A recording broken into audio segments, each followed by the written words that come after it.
kurang lebih seperti itu rule of the game-nya.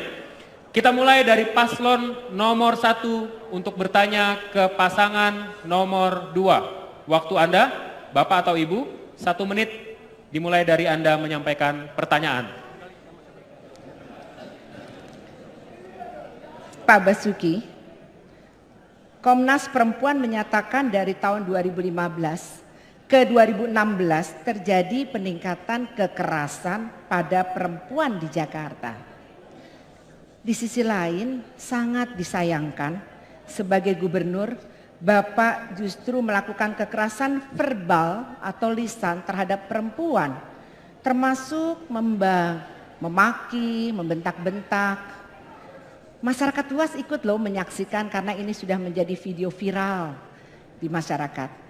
Pertanyaannya, bagaimana bisa seorang gubernur menurunkan tingkat kekerasan perempuan, padahal gubernur itu sendiri adalah pelaku kekerasan verbal? Terima kasih. Baik, bisa ditanggapi paslon 2. Waktu Anda untuk menanggapi Pak 2 menit dari mulai Anda memberikan jawaban.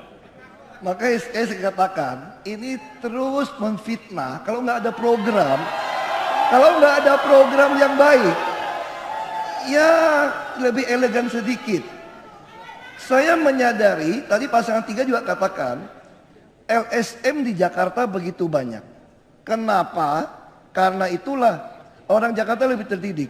Makanya tingkat kekerasan pada perempuan di Jakarta, terutama terjadi dalam KDRT rumah tangga, itu begitu tinggi karena mereka berani melapor.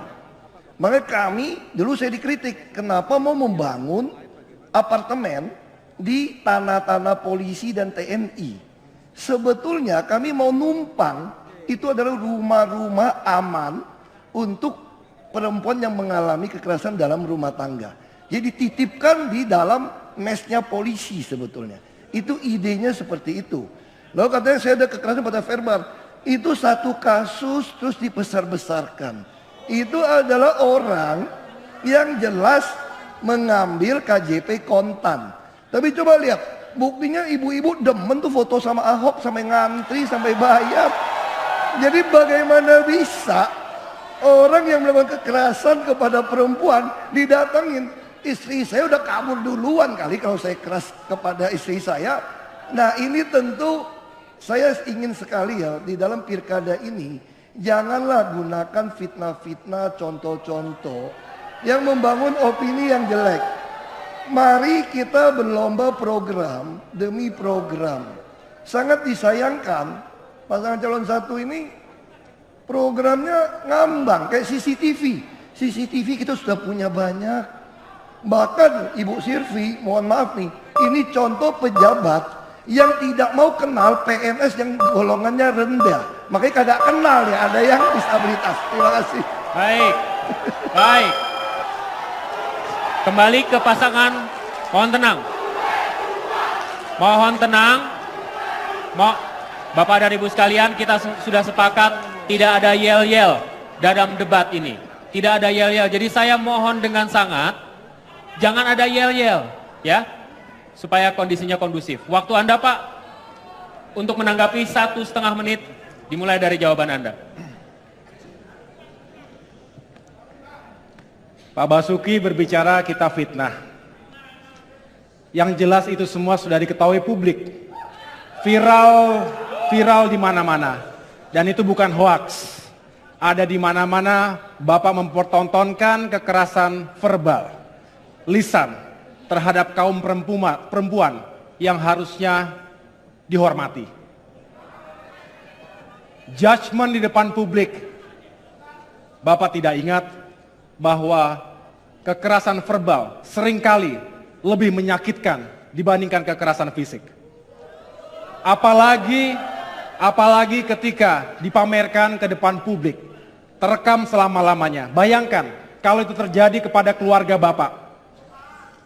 Bayangkan kepada keluarga dekat kita. Bagaimana kemudian memiliki integritas untuk mengatakan kita akan melindungi wanita, perempuan, anak-anak. Sulit untuk mempercayai ketika itu yang dipertontonkan kepada publik. Itulah Sebetulnya Bapak mengatakan ada banyak program bagus-bagus. Sebetulnya dari program Bapak pun tidak ada yang baru. Saya mengatakan juga CCTV adalah tambahan-tambahan yang baru yang belum semuanya terpasang. Kita tahu tidak ada program satupun yang baru sama sekali. Tetapi kita bertanya di mana goodwill, komitmen, mengatakan ingin meninggikan perempuan ketika Bapak sendiri memaki-maki wanita di depan publik. Baik. Silakan kembali. Saya berikan kesempatan kembali untuk menanggapi pasangan nomor urut 2. Mohon tenang dengan segala hormat. Saya minta untuk tenang. Debat boleh panas, kepala dan hati dingin-dingin saja, oke? Silakan Pak, waktu Anda 1,5 menit dimulai dari Anda menyampaikan jawaban.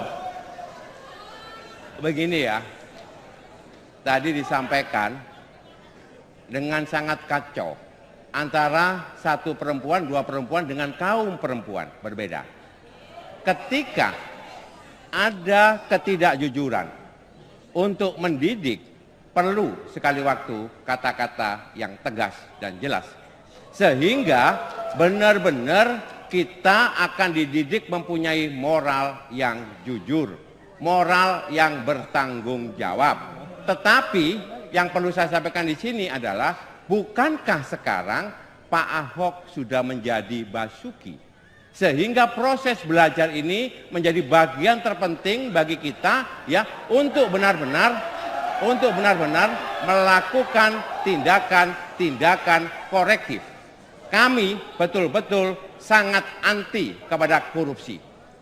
Kami sangat anti terhadap penyelewengan. Oleh sebab itu, untuk memberikan pendidikan perlu di Jakarta ada shock terapi supaya masyarakat betul-betul mampu bertanggung jawab. Sekarang data menunjukkan sudah hampir tidak ada lagi penyalahgunaan untuk menggunakan KJP. Tidak ada yang kontan lagi. Artinya apa? KJP betul-betul ditujukan untuk kepentingan anaknya, bukan kepentingan ibunya. Terima kasih. Baik. Kita berikan aplaus kepada pasangan nomor urut 1 dan pasangan nomor urut 2 yang sudah berinteraksi. Baik. Mohon tenang. Kami akan berikan kesempatan kepada pasangan nomor urut 2 bertanya kepada pasangan nomor urut 3. Rule of the game-nya sama. Waktu untuk bertanya 1 menit, ditanggapi 2 menit, ditanggapi lagi 1,5 menit, dan 1,5 menit. Silakan waktu Anda untuk bertanya 1 menit Pak. Pertanyaannya 1 menit. Oke. Begini. Untuk paslon nomor 3. Kami ingin mengingatkan bahwa di dalam pilkada, janganlah kita obral janji-janji di awang-awang yang tidak bisa dilaksanakan. Ya, kasih masyarakat program-program yang konkret dan pasti bisa dilaksanakan. Kami ambil contoh. Ada program dari nomor 3, rumah untuk rakyat. Memiliki rumah tanpa uang muka. Selama 30 tahun, saya ingin tanya sekarang, ya, di mana rumahnya, berapa ukurannya, siapa yang mendapatkannya, dan apakah itu sesuai dengan peraturan dari Kemenpera. Oleh sebab itu, mari kita berikan yang betul-betul bisa dilaksanakan. Tidak memberikan wacana-wacana yang sulit untuk dilaksanakan. Terima kasih. Baik. Paslon nomor 3, silakan ditanggapi. Waktu Anda untuk menanggapi 2 menit Pak. Dimulai dari Anda berbicara. Luar biasa. Ini gestur yang kita harapkan sebenarnya. Silakan.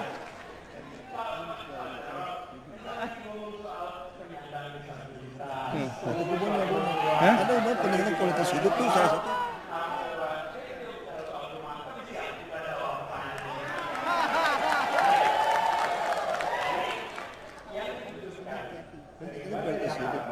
Iya benar. Enggak apa-apa. Enggak.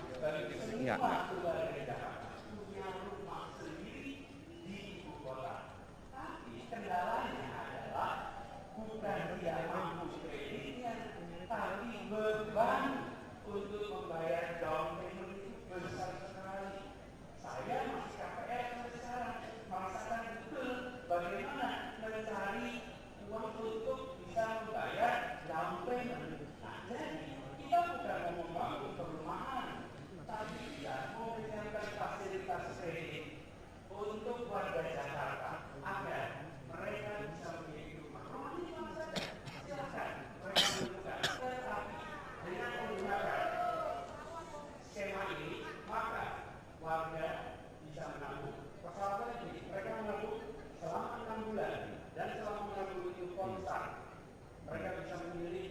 Keep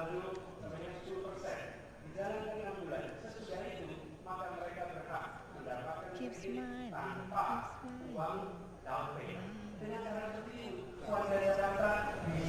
ini sebenarnya pas lagi dia lagi ini kan saat relax nih buat kita.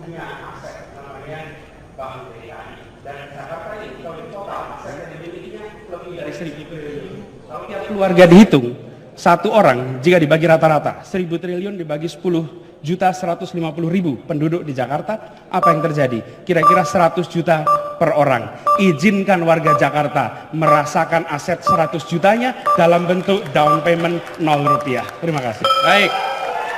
Silakan pasangan calon nomor 2 untuk menanggapi kembali. Waktu Anda 1,5 menit, Pak.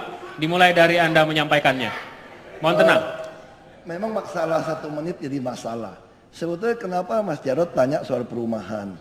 Kita bicara meningkatkan kualitas hidup warga DKI. Salah satu adalah tersedianya perumahan. Jadi saya koreksi.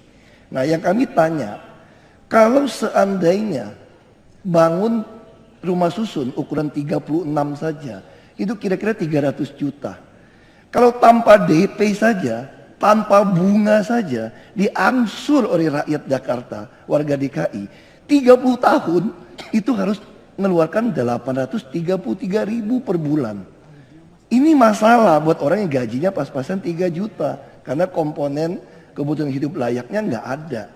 Makanya kami memberikan solusi untuk orang yang gaji di bawah itu disediakan rumah susun, nggak usah sewa. Hanya bayar 5.000 sampai 10.000 per hari sebagai iuran gotong royong. Jadi belum lagi kita berbicara apakah boleh DPRD izinkan ngutangin warga 30 tahun, itu udah ganti berapa kali gubernur. Belum lagi perbankan maksimal hanya kasih 15 tahun. Kalau dibilang subsidi pun, subsidinya mau subsidi di mana? Mau bangun 1 juta 300 juta, mau bangun berapa? 10.000, 3 triliun. Uangnya dari mana dikasih begitu? Nggak bisa. Jadi itu yang kami maksudkan. Terima kasih. Baik. Silakan ditanggapi kembali. Waktu 1,5 menit. Dimulai dari Anda mohon tenang. Tidak ada yel-yel dulu ya. Silakan, Pak. Tugas pemimpin itu adalah mencari solusinya. Warga Jakarta menginginkan perumahan. Saya diminta Mas Anies, bro, tolong hitungin deh bro. Cukup nggak kalau misalnya tanpa DP? Kalau kita tarik pakai skema mirip-mirip seperti HDB di Singapura. Saya ini kebetulan backgroundnya keuangan. Saya memiliki pengalaman. Dan pengalaman saya hitung, kalau kita tarik ada pinjaman yang sangat jangka panjang, dan jumlah down payment-nya itu kita bisa tekan, kita bisa memberikan sebuah kesempatan bagi warga Jakarta untuk memiliki mimpinya, yaitu rumah yang selama ini mereka idam-idamkan. Banyak sudah dijalankan skema-skema ini di negara lain. Bagaimana skema perbankan bekerja sama dengan skema pembiayaan yang betul-betul jangka panjang. Saya membangun infrastruktur, kita panjangin pembiayaannya. Dan pembiayaan kalau panjang itu kita bisa turunkan down payment. Karena sekarang warga Jakarta sudah saatnya bisa menikmati mimpi mereka. Mimpi bahwa selama ini mimpi mereka hanya memiliki kendaraan bermotor. Sekarang bisa naik kelas. Mereka bisa memiliki rumah sendiri. Itu yang mereka selama ini harapkan. Saya punya hitung-hitungannya, kita punya pengalamannya, kita akan hadirkan warga Jakarta kesempatan untuk memiliki rumah sendiri. Di situ adalah kunci kesuksesan seorang pemimpin, memberikan solusi untuk warga Jakarta. Baik. Terima kasih pasangan nomor urut 2 yang sudah bertanya dan ditanggapi oleh pasangan nomor 3. Kok masih ada yel-yel? Katanya sepakat tidak ada yel-yel tadi. Mohon tenang. Kita lanjutkan. Sekarang giliran pasangan calon nomor urut 3 bertanya kepada pasangan calon nomor urut 1. Kami silakan waktu Anda untuk bertanya Pak. 1 menit. 3 ya, tanya. Ke 1. Ya.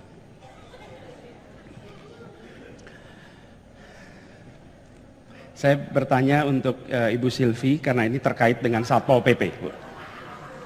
Satpol PP salah satu institusi yang paling ditakuti oleh para pedagang kaki lima, oleh warga. Karena kehadirannya sering justru menakutkan, kehadirannya mengancam, dengar Satpol PP takut, khawatir. Ibu Silvi sebagai salah satu sebagai orang yang pernah berpengalaman memimpin, bila kami gubernur, apa nasihat Ibu pada kami untuk memimpin mengelola Satpol PP? Terima kasih, silakan. Baik, waktunya sangat efisien. Waktu Anda, Bu, untuk menjawab. Kalau benar Ibu, waktunya 2 menit. Silakan.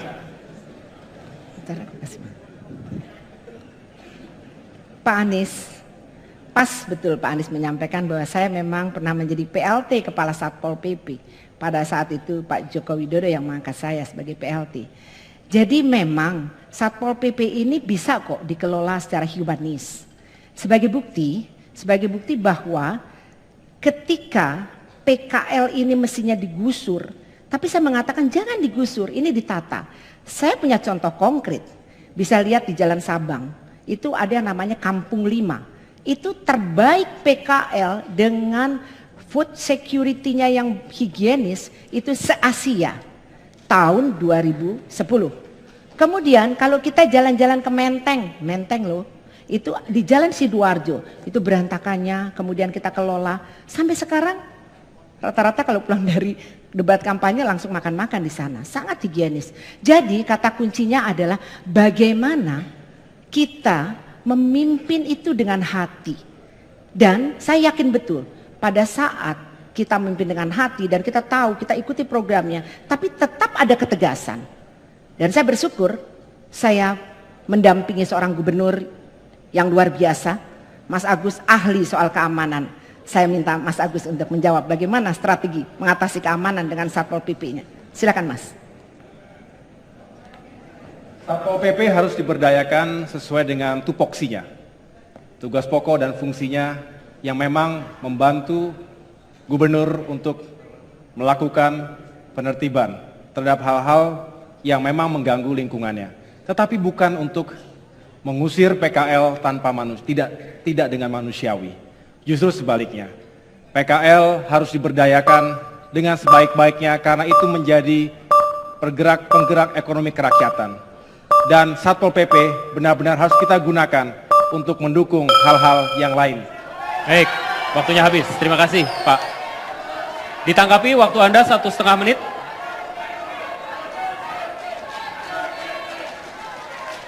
Kami silakan. Mohon tenang. Mohon tenang. Silakan.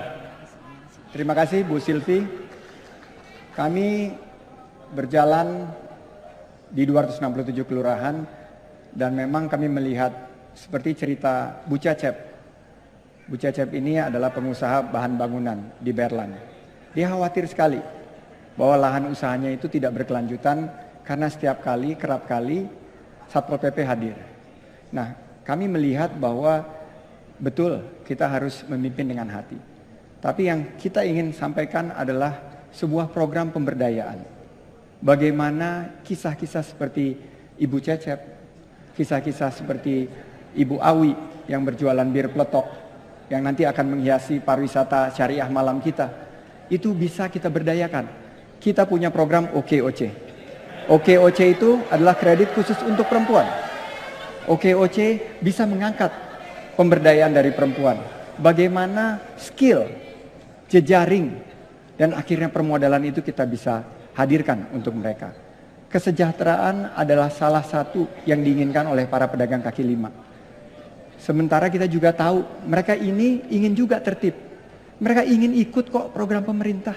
Tapi mereka ingin diberikan lokasi binaan. Sebuah pemberdayaan yang memberikan mereka akses terhadap lahan usaha, akses terhadap pemberdayaan, dan juga akses terhadap permodalan. Kami akan hadirkan itu 5 tahun ke depan. Baik, terima kasih. Sekali lagi saya ingatkan untuk tidak mengangkat tangan ketika paslon menyampaikan jawaban atau bertanya. Jika itu tujuannya mengganggu, sangat tidak pantas tentunya. Jadi mohon sekali lagi untuk tidak mengangkat tangan atau menyampaikan yel-yel, Bapak dan Ibu sekalian yang terhormat. Saya berikan kesempatan untuk menanggapi pasangan calon nomor 1. 1,5 menit waktu Anda, Pak.